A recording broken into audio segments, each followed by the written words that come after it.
Guys, welcome back to the channel. I'm going to show you today how to make a cheap overhead camera holder so you can get that top-down shot. If you guys are doing YouTube videos, you're watching this video because you want to figure out how to get this top shot like that on your iPhone or your Android without having to rest your phone up onto something or kind of get that weird angle shot where your hand's always blocking what you're doing. I can show you how to avoid all that with some cheap stuff. So let me show you what I did.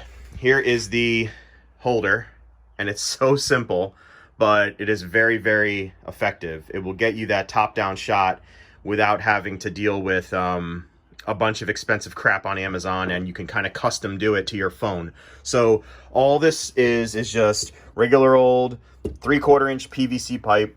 I have two T fittings, one here and one here. I have a couple of joiners, but you can use end caps as well. This is to level off this leg so it doesn't kind of teeter-totter on the high point of the T. So you got 4 of these guys, cheap stuff, 20 cents each. Here on this side as well. On the risers, I'm just using some 3/4 inch elbows here and here. And then for the camera holder, this is where all the magic happens. This is a RAM mount. So if you look, there's 3 sections here, and I'll put links below so you can see what I'm looking at, what you're going to be buying. But this is the RAM mount that can go onto a bar. So that's the standard ball. Here's a little joiner or coupler so you can adjust. You can get these in any length you want. And then this is just simply a RAM, the X grip. I think this is called, yeah, the X grip. And this basically will hold your phone or your tablet. So you can get these in different sizes, and these are spring loaded. So you just start your camera.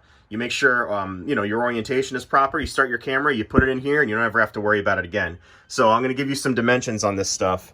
The legs are, these are 8 inches long here. So you're going to need 4 of those.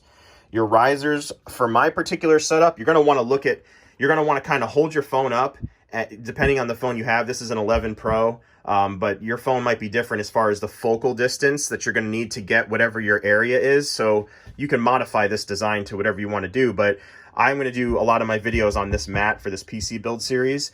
So I found the proper distance from the camera's lens down to the bottom of the mat is a 24 inch riser.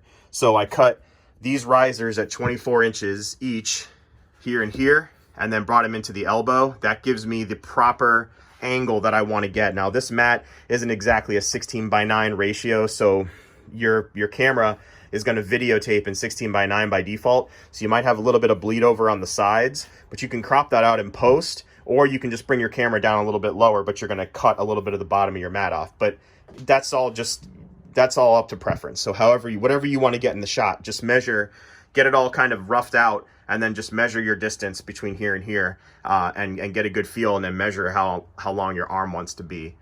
But this is it. And then the top, I made my top 24 inches. You're gonna need one of those. So yeah, you can do all this with a piece of 10-foot PVC, 3/4 inch. You're gonna need 2 3/4 Ts, 2 3/4 elbows. And yeah, you'll be able to get that overhead shot. And the best part about this is you can disassemble it when you're done. So it's real lightweight. It can go on any desk. You can make the feet any length you want. And then when you're done, you can just put it all in a bag or zip tie it together, and you don't have to stare at it anymore. So you could probably do this thing. I'm going to put links below to these parts, but this is the most expensive thing, but you can use these RAM mounts on anything. So this could go back on the bicycle that I came off of when I'm done. So you're going to be in this thing for probably less than 50 bucks, 40 bucks, and you're going to have a nice, sweet little setup. So I'm going to go ahead and put this thing to use, build my PC on this mat, and I hope this video helped you guys. So if it did, rate, comment, subscribe, and I'll get you in the next video.